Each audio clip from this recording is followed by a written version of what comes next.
So I'm Jeanine Walenga. I'm one of the directors, the newer directors for the NATF. So working with Sam and the group here at the Brigham. I am speaking today for eThrombosis committee, mostly on behalf of the chair, which is Art Sasahara. And Dr. Hoppenstedt was chairing the group yesterday, but she's unable to be here at the moment. So you've got me. So you know there's a website for NATF, and I do urge you to see it as often as you can. And just to let you know that we are updating it, so you should see some changes in the coming weeks and months, and we hope to be improving it in whatever we can do. We've hired some new staff, people with expertise in the area of online work, so we should have some good improvements there.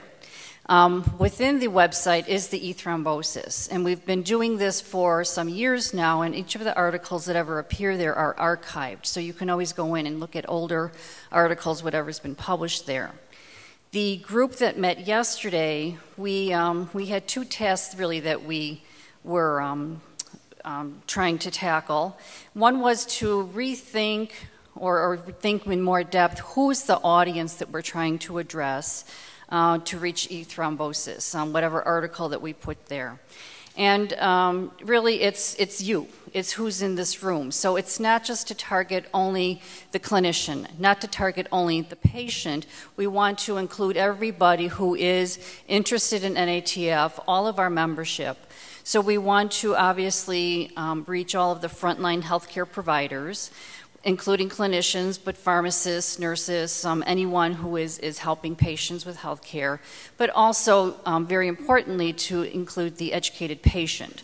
So we want to have articles on this eThrombosis online where it's whatever is presented is not highly scientific, so only if you can understand it. We want to kind of reach a middle ground so that we reach everyone who is of NATF interest. So that was one thing that we decided on. And then the bigger task was, well, how do we get papers and solicit papers? What ideas can we enhance the ideas for where we can get our information from? So, well, first to tell you too, before we make that list, give you that list, what has been done in the past year is that the NATF has established, with the very good and important work of Dr. Sasahara, we have a contract, I guess you could call it, with thrombosis research. Now this is if you don't read the journal, it's a very highly scientific journal, it's peer-reviewed, and those of us in the scientific medical area, we do submit our work there, and it's very prestigious to have papers accepted by that journal. So now there is an NATF corner in thrombosis research. The editors and the publisher there has allowed NATF to have a spot. So we already have 2 articles from NATF members that have been published there, and there are 2 that are in the process right now, and they should be published by fall of this year. So there will be 4 or 5 articles in the very near future. Again, peer-reviewed, very prestigious. So this is one way that we can have very scientific publication of papers and thoughts and work that is done through NATF. And this is always linked to the published in the journal, but there's a link with the our website into the journal itself. And then for smaller articles, so to speak, for the eThrombosis themselves, this is where the list we were trying to really think hard yesterday where we can solicit topics from. So if the fellows from NATF are in the room, we have decided that you are now required, if you are an NATF fellow, you're required to submit an article for, it can be either the thrombosis research for the NATF corner, so a very peer-reviewed, full-length scientific article, and or a short kind of summary article for eThrombosis that would go on the NATF website. So all of our NATF fellows, we also have NATF gives awards for DVT the hospital policies and that. We usually do that in our April meeting. And so any of the awardees for that, we also will require that they submit at least something to the eThrombosis. One, so that all the membership, anybody who goes online for NATF, sees the work and the good things that the NATF is associated with, and then to kind of get the message out too, as far as educating all of us. So that's definitely what we will require. We thought it was important too, and we've had a lot of thoughts and discussions with people, requests for patients to submit their stories. And we think everyone enjoys that very much. So we can have anybody who wants to submit something just to share their experience, or if they, if it's not a personal experience, somebody that they might know of. It could come from the patient himself, it could come from nurse or one of the healthcare workers, but to put more of the real life kind of experience on there.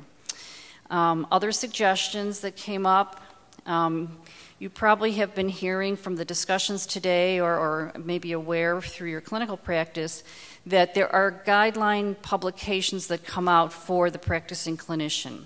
And one very highly prestigious one is the ACCP, which is published in the journal called CHEST. And there will be a new publication of these recommendations coming out in 2012. So one of the authors from one of the chapters in that was on the committee yesterday, and it was suggested that for the different chapters, there's multiple chapters in there, that the authors of each of the chapters, we would invite them to do a short summary, a very brief summary of that chapter. They're very detailed, but we would want something short and understandable to everybody. So either to do a summary if they agree to do that. If not, just pick some of the highlights out of there, maybe some of the new recommendations for treating or diagnosis of VTE, PE. It could be, sometimes they focus on, say, the pregnant population, orthopedic surgery population, etc. Or pick one interesting topic, something that came up new, some controversial thing that is up this year, and have these short summaries onto our eThrombosis. Another thought was to have something called Thrombosis Research Room. And this would be only for patients, but to provide information. One thing that came up over the last 2 days is the insurance coverage for these new oral anticoagulants.